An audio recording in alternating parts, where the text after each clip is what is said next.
Good afternoon, good morning, or good evening, depending upon where in the world you are listening to this. Welcome to Afternoons with Aces, the implementation series. This is session 8 of a planned 10 sessions on general best practices for implementations. This is CEMLI, RICE, RICEW, GOZINTAS or GOZOUNTAS, as lovingly referred to by a former PM of mine. So today what we're going to go through, we'll go through brief introductions, we'll introduce the ACEs, we'll go through a series overview, then we're going to spend a lovely time doing definitions. I know people love to come to YouTube and watch videos on definitions, but they are important, so we will spend time going through them. We will go through the steps to write a functional specification as laid out by one of my good friends in the consulting world, BMAC, and then we'll do data acquisition and conversion. By way of introduction, my name is Thomas Simkiss. I am an Oracle Applications Implementation Consultant and have been so for the most part since 1998. I have a Bachelor of Arts in Economics and Business Administration from Ursinus College and a Juris Doctorate, which is a fancy schmancy way of saying I got a law degree from the James A. Beasley School of Law of Temple University. I am an Oracle Applications ACE Pro and have been since 2014. I was the OATUG Star Presenter of the Year. I received that in 2017. I'm a CPA in the state of Pennsylvania, have been since 2020. I got my CPA in New Jersey in 2006. And I'm a member of the Pennsylvania, New Jersey, and American Bar Association.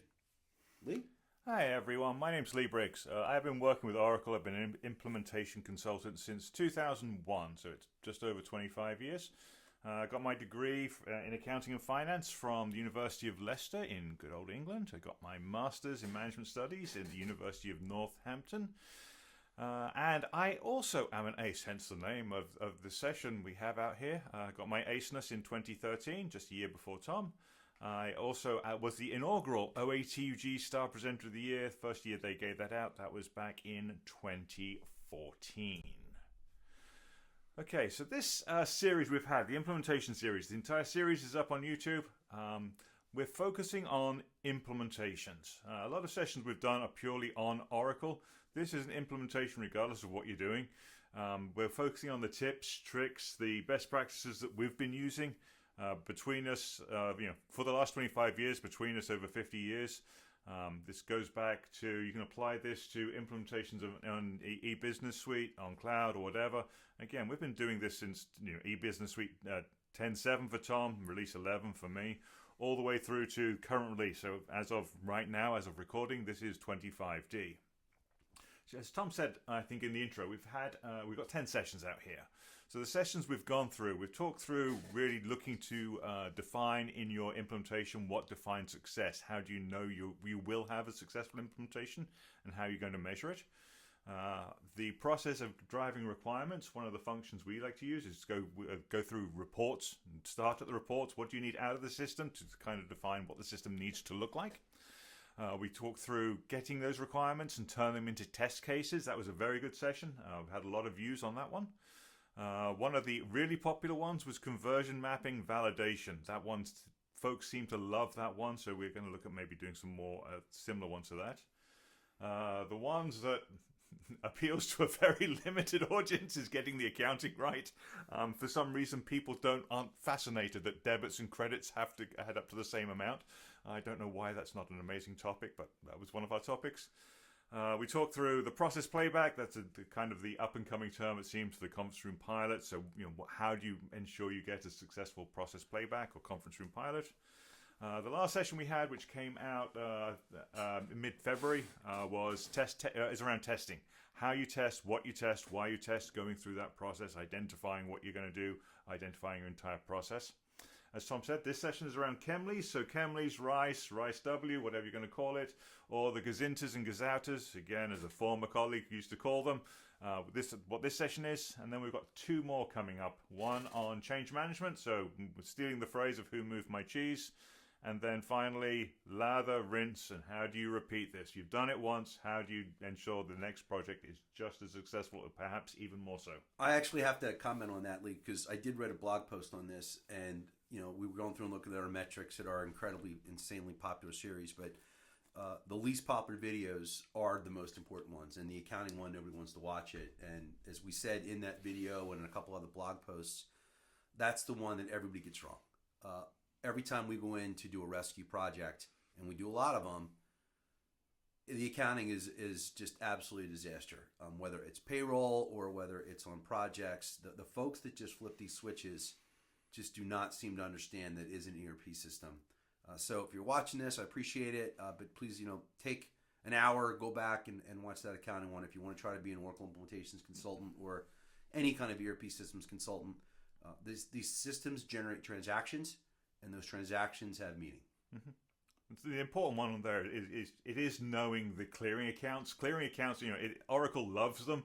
It's the clearing accounts that always kind of seem to go astray, so we do talk about that session, but absolutely. It also works if you are implementing, if you are a customer implementing, or you have implemented and you're like, wait a minute, you mean that the accounting, we can change that accounting?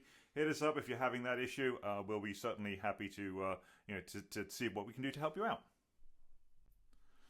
Okay, so now we're going to talk about definitions. So RICE and CEMLI are terminologies used. They've been around a long time. CEMLI was the legacy term. I think it was coined by IBM. I'm not 100% sure on that, but some people call them CEMLIs.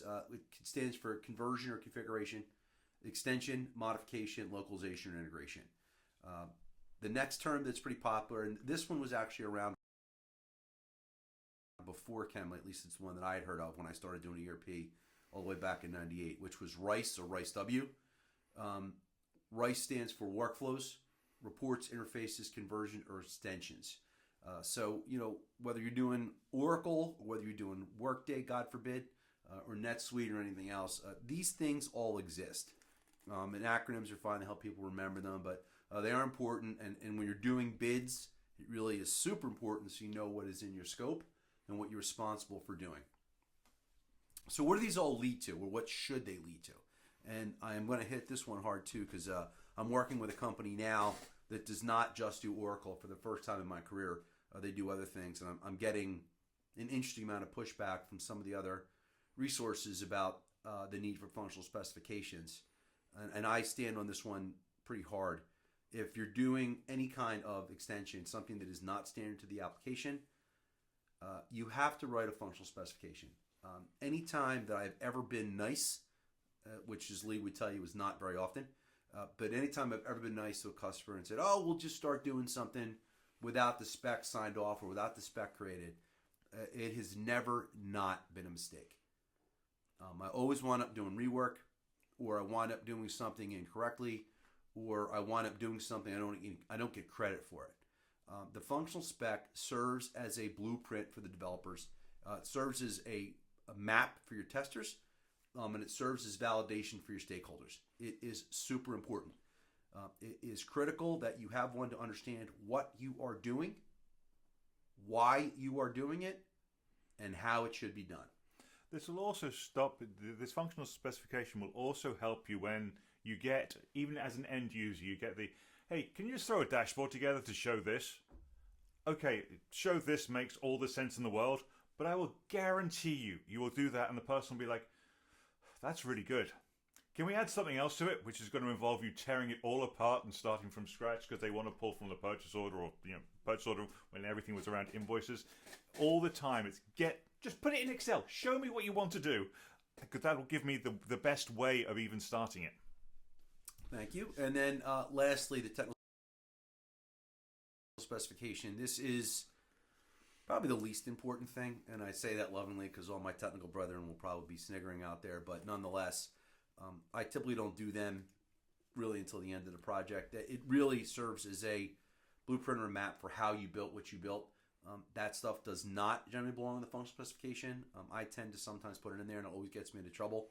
But a technical specification is used to care for and maintain anything that you have built and give you the ability to ensure that it functions properly. And as I said, care and maintain it. And it's especially important if you're using SaaS software, which gets updates and things. If you don't follow the right procedures for developing things, they can get broken. Mm-hmm.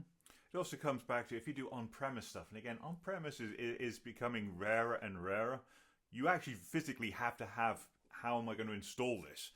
In when you get to cloud applications, it's relatively easy to just move a package across and drag and drop, and you're good to go. When you actually have to go through install packages and all that kind of thing, that one you really have to do when you do this, these are all the steps you need to get through there. Technically speaking, that's an MD120, which is a separate install document. It is, but it would be classed. It is kind of a technical specification. Don't you get all persnickety on me? You see how this session's going to go? Okay? Yep. Okay. So, how to write a functional specification. As Tom said, this is one from one of our dear friends for BMAC. You can find BMAC online. In OUM terminology, and again, that's Oracle Unified Method, the functional specification is comprised of several documents. The closest document that we could find in OUM that maps to it would be the MD50. In AIM, it would be the MD50. In OUM, it's the AN100. Essentially, this is what do I want. So you're looking at, I need a report to do this. If these are the criteria I want to do, this is the format it needs to look like. If I, in a dev instance, in a instance where I know I've got historical data and I really want to get a kind of a closed instance here, so you can say, if you use these criteria, this is the output you're expecting. I'm expecting to get these 7 records. If you get 8 records, don't bother showing it to me because it's wrong. If you get 6, don't bother showing it to me because it's wrong. It's 7. That's what we're looking for there. And you can see the kind of the documents that you're really looking at the AM100. We have those listed in that graphic there. They all really relate to it. What's going on in there? But this is the functional spec as we go through there. So, what does the functional spec actually have to include? First part is an overview. You're really looking at a summary here outlining what you want. Is it a report? Is it an interface? Is it some other deliverable out there? What am I looking to get? What is its purpose? How do I run it? Who runs it? And how, and its necessity. What are we looking to do here? You also include you've got to map the use cases to the objectives you have in this document. So outlining what is the objective, what are we trying to do with this package. You're trying to get back to your Moscow list, your RD45 here for getting your traceability. This is why I need to do it. There is a report that is needed that is not met by standard functionality. This is the document we have here. The RICE document, the CEMLI document, the CEMLI object that we're doing here is going to meet that requirement. And it also gets your connection, keeps that connection alive between the objectives and this technical approach that we're doing for. This really is a crucial document. This is a crucial part of this document to actually maintain the why am I doing this. You want to include the major features of this document. So in the use cases, we're talking through what we're looking to do. The use case should have the kind of the major points that we're looking for here. I need a report that shows open invoices for my suppliers. Again, it's a bad example because you have an AP aging, but we get the idea. You're actually calling through the use case descriptions for every use case that this meets. It could just be one. If you're lucky, you're doing one CEMLI or RICE document that's going to meet a bunch of use cases. But you want to include the important features in these use cases within this document. We want to define terms. A lot of times when you're writing the specs, you know as the subject matter expert what payables terms mean, what suppliers mean, what descriptive flex field 3 means. A technical person isn't necessarily going to know what those terms are. So you're breaking down for both the technical person and an external audience. This is specifically what I mean by this. If it's relating to a field on the screen, this is the screen, this is the field. If we're using terminology, we want to make sure that anyone who reads this document understands what that term means, so they have an understanding of what this report is trying to do. Again, you're writing it with a technical person who may have an idea how your system works. You want to make sure that someone who is not involved in this project at all, not involved with the application, also knows what it's supposed to do. This way, when you read the document all the way through and you read the use case that goes with it, everything is followed, everything is laid out, exactly what we're looking to do here. The important parts, we've got our terms down, we've got our major features. We want to go through the scenarios. This is the possible things that could happen. Let's lay them out and show what we're expecting to go through here. So they're specific enough that anyone who's building this report can follow each of these things through before they actually give you the report back. Again, as the selfish functional guy, I want this document to be, here's this document, it's bulletproof. Go ahead and just keep working on it. Don't bother me anymore until you can meet all this stuff. It talks through getting this document out. If we were looking for, give me a list of all purchase orders that have not been received. I'm going through I've got to enter a purchase order. I have saved it, haven't done anything with it. Nothing should happen here. I send it for approval. Nothing should happen here. It's approved. Now it's open. Now I should be able to do something. I receive against it, and I'm talking all this through in this document. It won't appear on this document. Another way to think about the scenarios is there are test cases, right? So when you're writing these things, you should be able to go through them, and if it's a report, if it's an interface, you should be able to have your developer execute those scenarios prior to giving it back to you. And we'll hit this in a little bit before they just throw it over the fence. So it is super important that your scenarios are clean, they are clear, and they give very specific direction on how to execute the scenario itself, what your expected results are, and why you're expecting them. Yeah. As I said, when I do this, I like to put all my scenarios in prior periods. I like to have them out there, so if anyone else is testing in the instance, people generally, when you're going through an implementation, they don't start backdating stuff. So if I'm currently we're recording this at the end of February. If I was writing this, I would look for transactions that are in November or December, because it's unlikely anyone's going to go back there. If we put in this criteria on November 17th, this is going to happen. These are the results that are going to happen. If you don't get those, it's not right. That presupposes you're at a client that is reasonable, that actually closes prior periods. So yes, little correct. Cynicism in that comment. Sorry, Lee, I couldn't help it. That's okay. I mean, it's not like we have clients who leave like years open. But yes, it's typically, even in those cases, I would tend to go and close the period just to not mess with them, just to kind of keep my data, the integrity of my data correct. It's just a bonus that he gets to mess with them at the same time. It's not a bonus at all. It's just a miscommunication that happens to benefit me.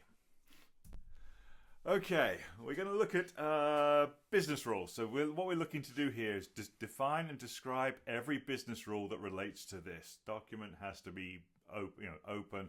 It's got to be with date range within here.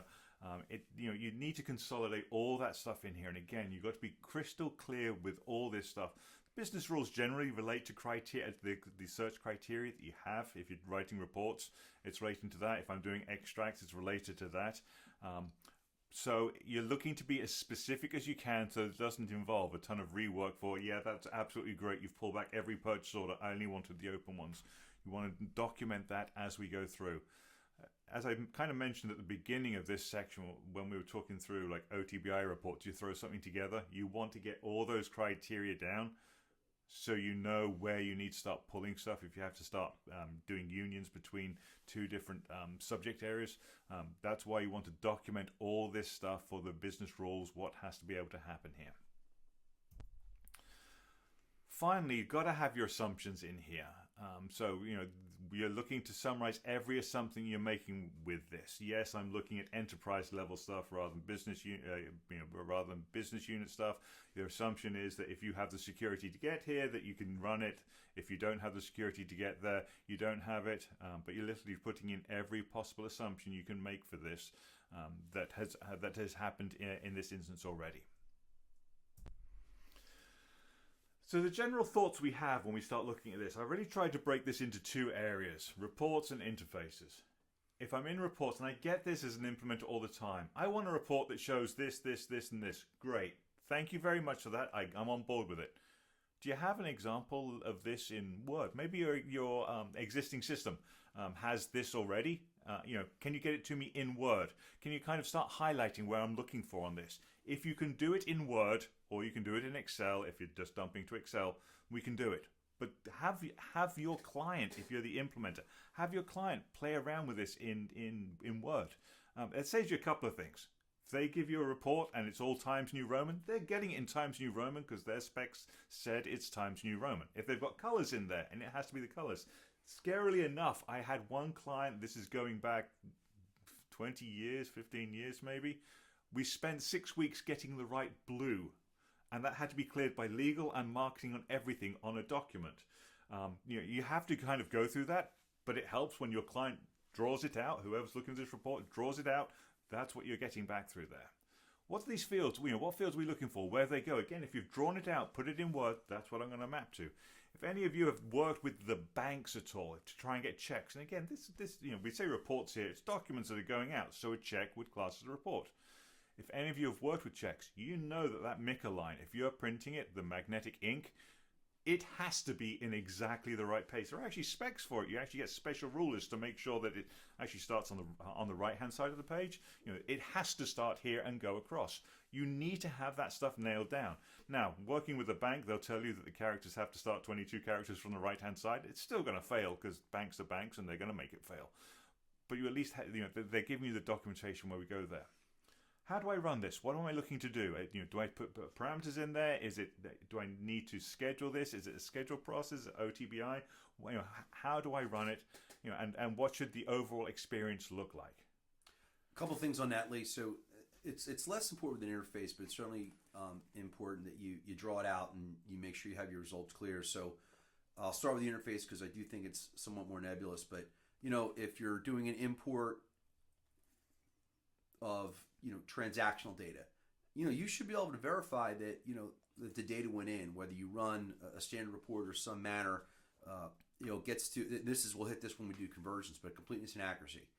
Make sure that is documented and you understand how to do it. And the report, and I will tell you, I did not used to do this, but I've been doing it a long time, probably since probably at least the last 15 years when I write functional specs.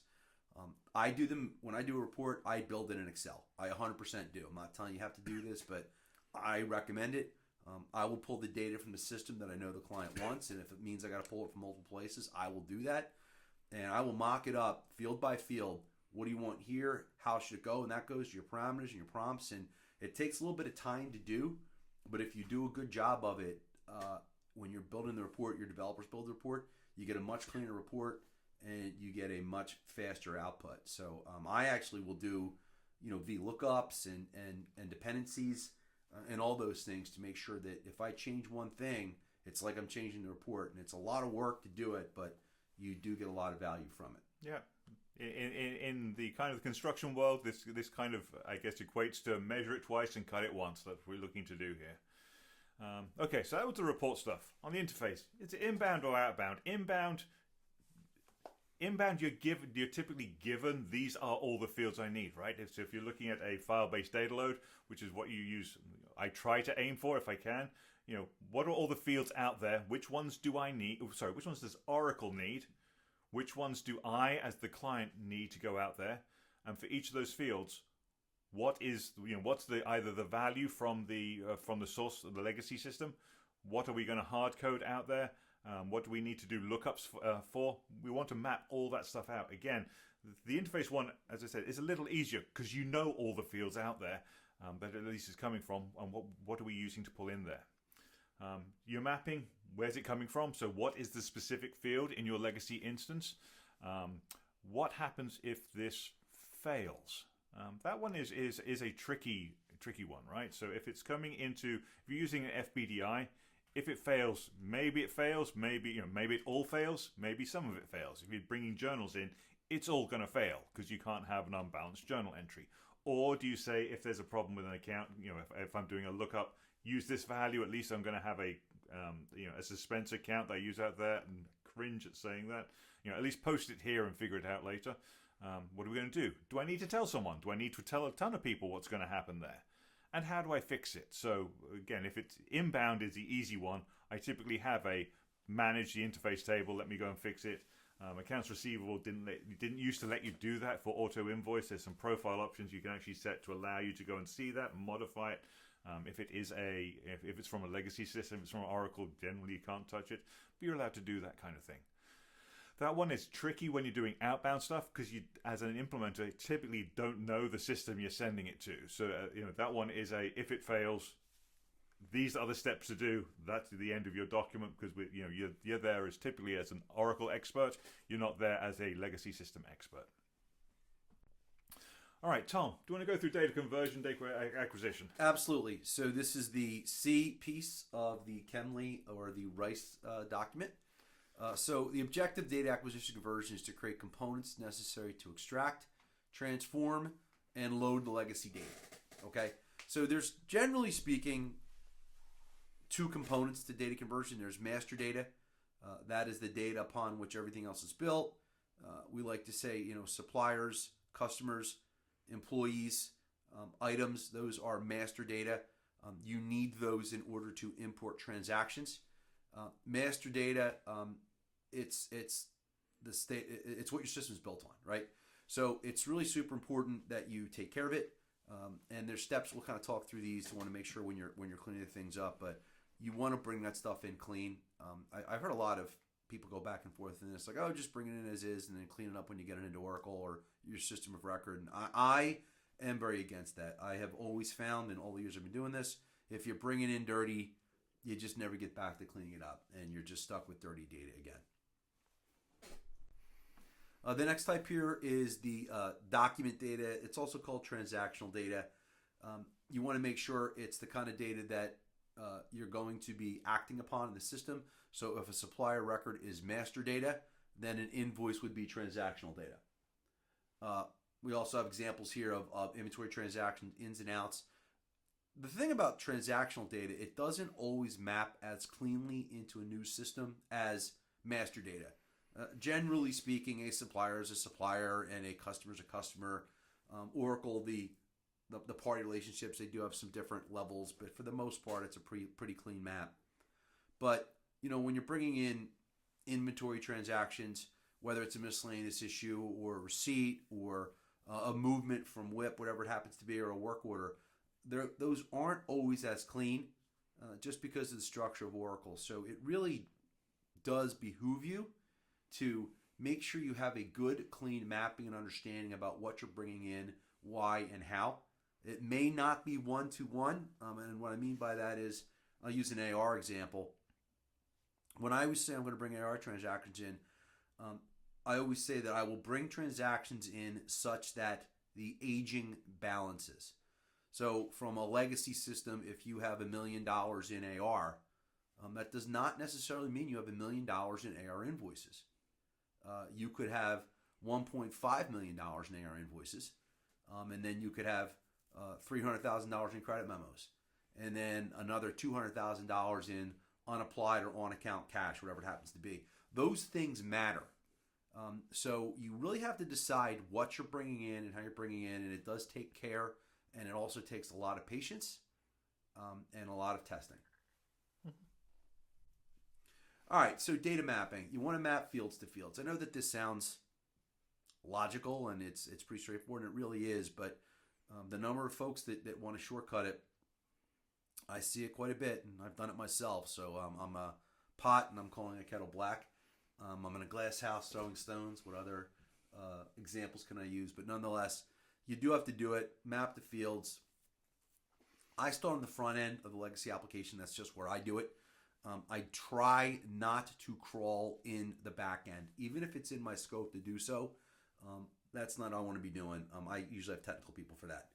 But I really do want to start on the front end, navigate to particular fields. If I'm on the master data, I'm looking on the master data screens. Do not, I can't stress this enough because, again, I've seen a lot of folks do it. Do not try to pull master data from transactional screens. Here's a supplier name on the invoice record. Doesn't matter. There's got to be a place that you enter suppliers. There's got to be a place that you enter customers. That's where you want to do your mapping when you're mapping master data. When you're mapping transactional data, you're mapping on the transactional screens. Get agreement on what the fields need and what they map into Oracle. And, again, this stuff takes time. I was a consultant for a long time. I always hated sitting with the client and doing these things because it's painful, but you really do have to do it. I would tell you, especially now in the days where most of us carry spare monitors with us, if you can do this on 2 monitors, it really is helpful. I will get screenshots as backup, where I'll use Zoom It or some other tool to take a screenshot and get agreement with the customer that, hey, here's the 20 fields on this form in the legacy system, and I'll number them 1 through 20, mostly because I'm an auditor. That's the way I do things, and I will map those fields 1 through 20 on the front end to where they belong in Oracle. And then when I do my CV27, which is the data acquisition, I'll list that mapping. You want to make sure you get agreement on your validation rules. That is another thing that people don't necessarily want to do, but it really is important. If it's supplier number, is it only numbers, or are you going to allow alphanumerics? Oracle doesn't do that, but on the purchase orders you can, right? You can have alphanumerics on your purchase orders. So what validation rules are you going to agree to? Is it varchar? Is it numeric only? Is it date? What format is the date? The date that you load the data into Oracle matters. Oracle is very specific. Now, how it shows, it can change. The format may not be as important in legacy systems, but it certainly matters going into the system. Are you going to include date stamps? For supplier creation, that may not matter very much. But for an inventory transaction, date stamps and time stamps absolutely matter. And it can have a material impact, especially on your data conversion if you're converting at year-end or month-end. So those are all things that you want to make sure you take into account when you're doing your data mapping. Again, the document that we use from Oracle OUM is a CV27. And then, of course, we use a CV65 or a validation to document how we loaded the data and then how we're going to tie it out.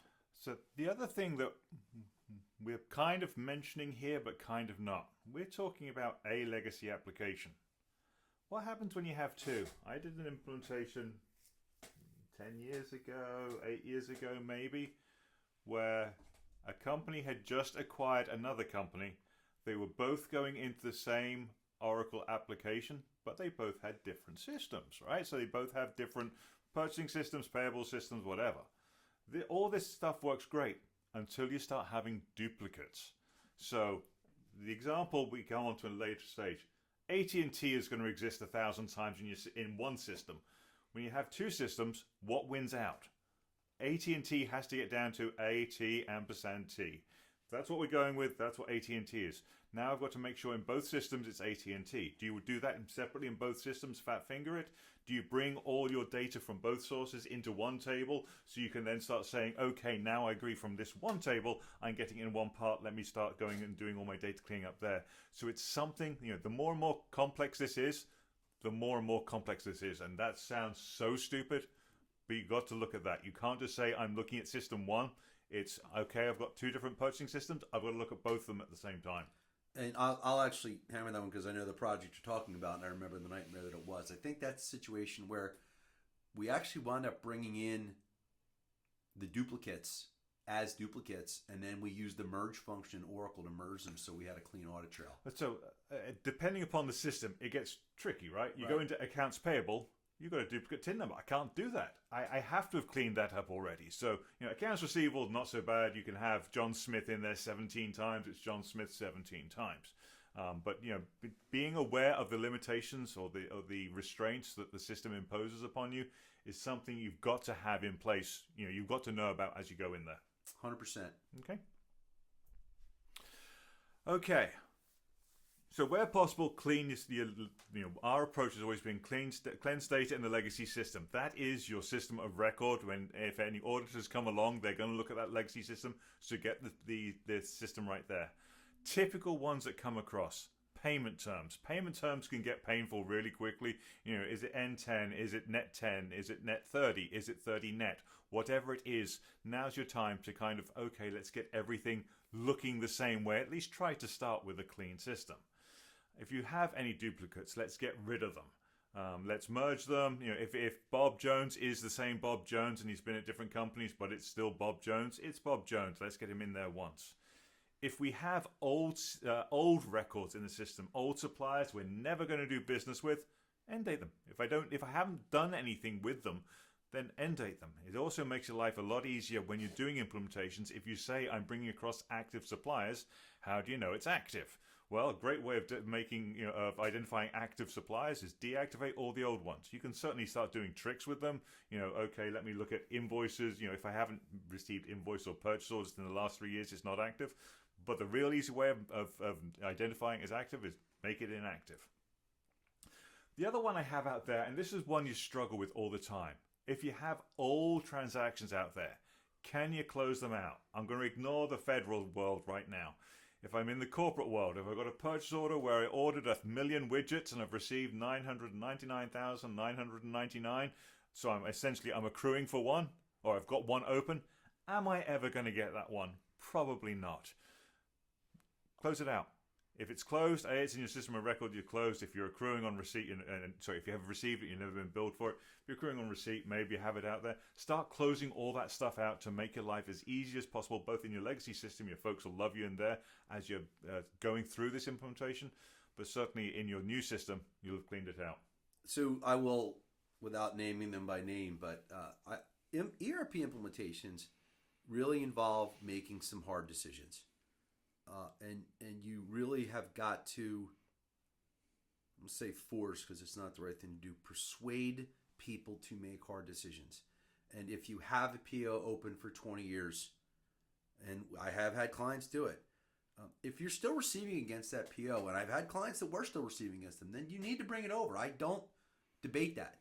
But when you got a PO that's 20 years old and you haven't received against it for 15 years, and I had situations like that too, I might receive against it is not a good answer. It just isn't. Close the thing out. If you're going to need it again, open the new PO. If it's worth that much, then it's worth the process of the work of entering in a new system and having it approved again and having somebody validate it. As I said, a few seconds ago, these ERP implementations, they have to involve difficult decisions. And that's not necessarily compromise. Nobody likes to hear that word, but that is what it boils down to. You're going to compromise on bringing things over you don't necessarily want to do because the amount of time it's going to take you to bring those correlated transactional and historical records over to get that PO in and get it in correctly, it's just probably not worth the trouble. Mm-hmm. Yep. Okay, the other item we'll put on the close old transaction. Again, this one is typically specific, right? So you'll often want to bring in open AP invoices. Depending upon your company, can you pay them all out? Not necessarily mail the checks, but can you pay them out of your system so you don't have open invoices? It's something to explore. Depending upon the volume you've got of stuff, I've had clients where they cut 10 checks a month. That's not a problem, even slightly. I've got clients where they cut, in some months, they'll cut 30 million payments. That's a problem. I just don't have the, I cannot do that. So it really is walking a fine line to see what you can do. If you can control it. Accounts receivable, I can't say everyone pay up. I'm switching to a new system. But maybe I can start looking at some, some really aged invoices.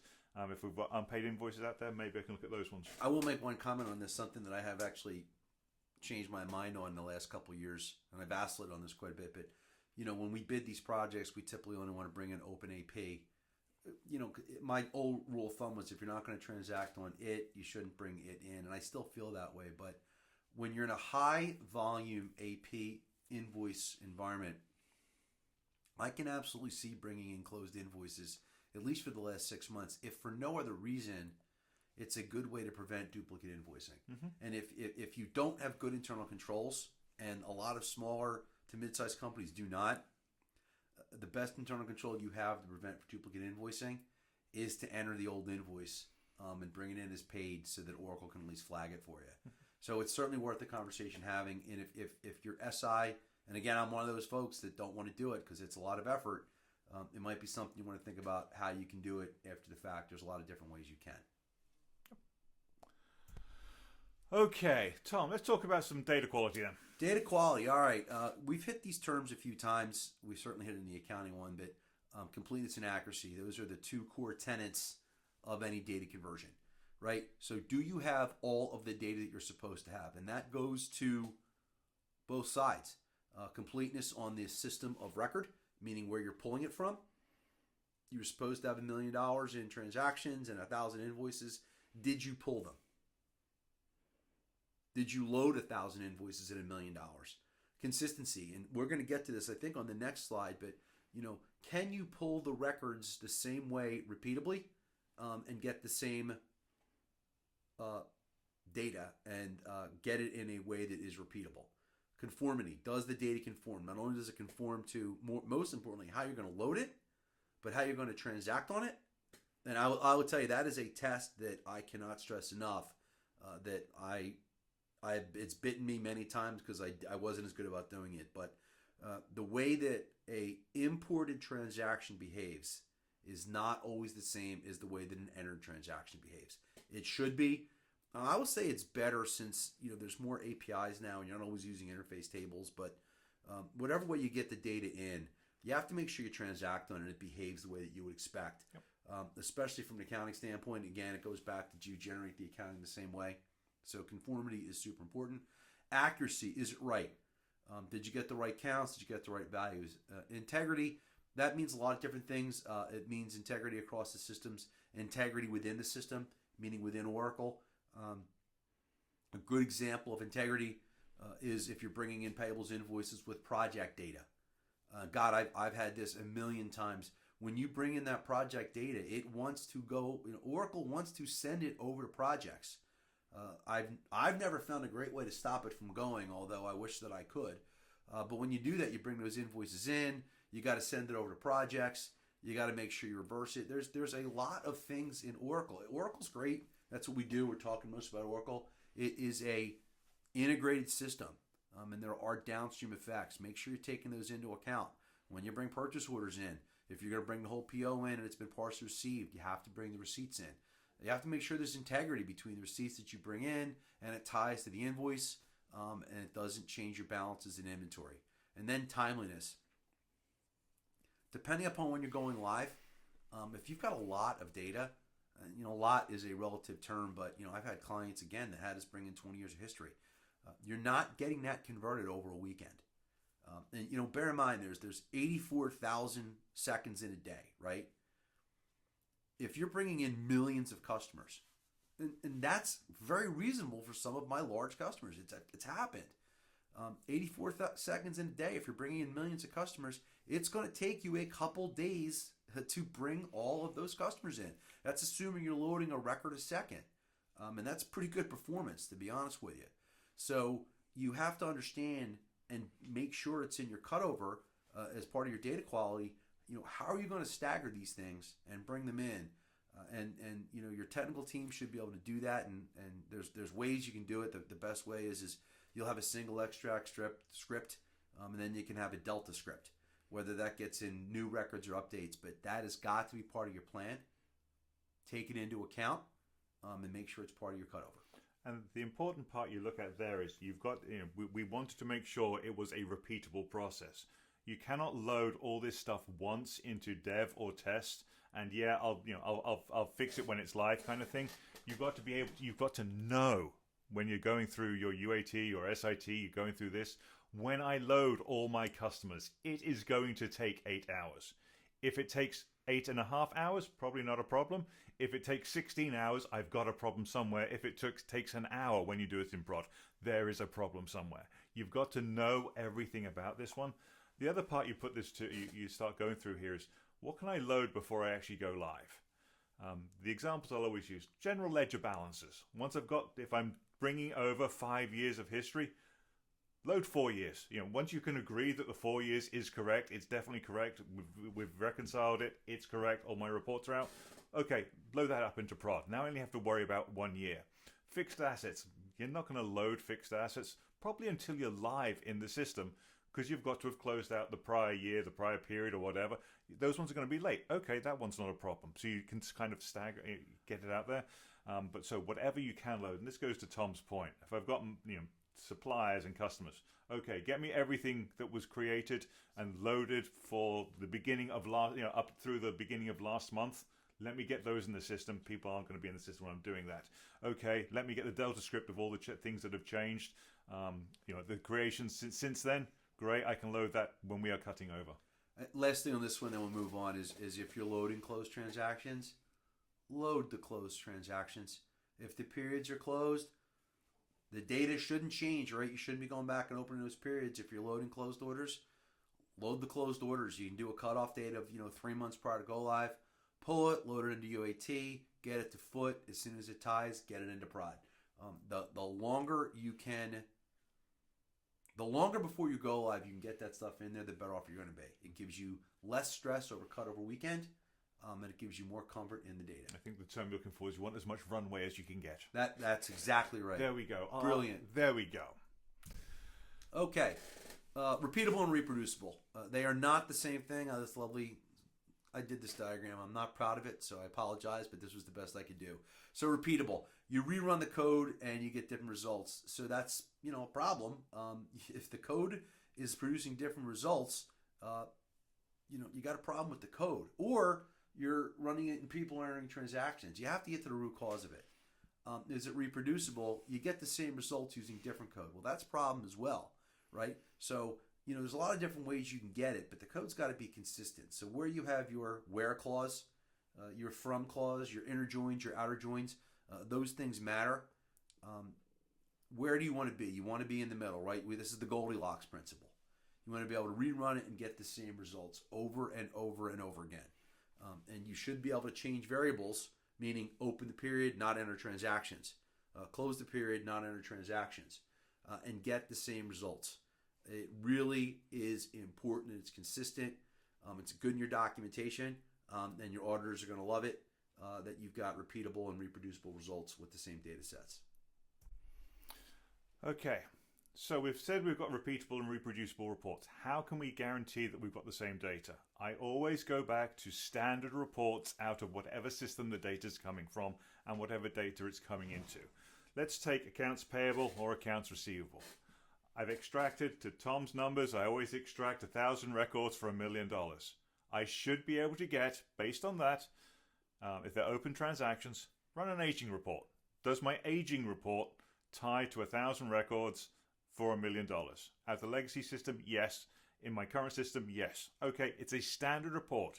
If it's a standard report and it's giving you the data, the output does not match the data, Oracle's going to support you because it's a standard report. As soon as you use a custom report to do this, Oracle can at least say it's a custom report, fix it. The problem is with your report.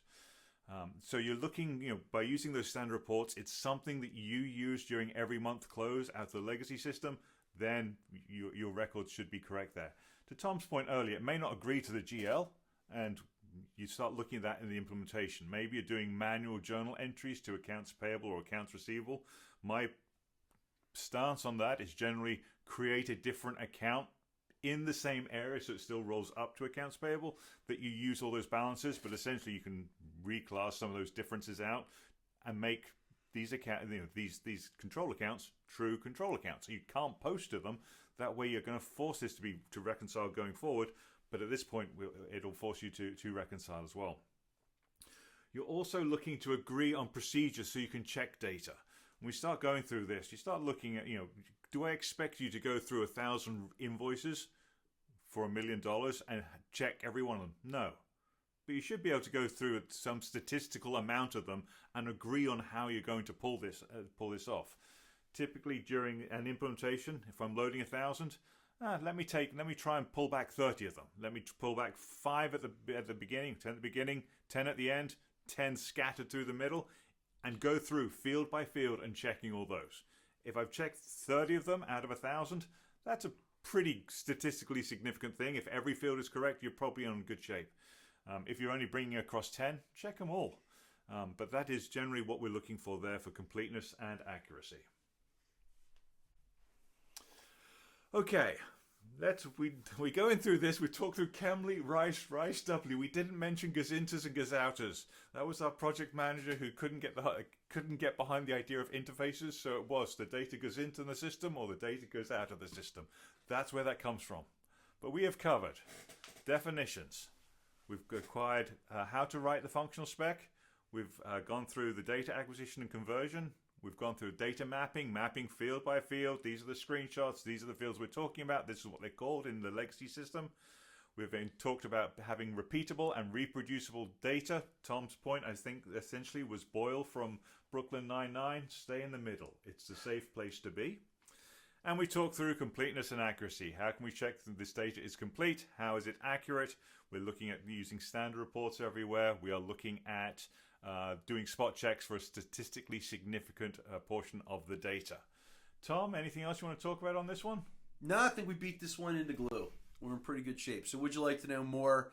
You can always follow Lee and I on X. Our tags are at Thomas Simkiss and at BT Lee Briggs. There are our LinkedIn profiles. I do keep mine up to date, especially these days.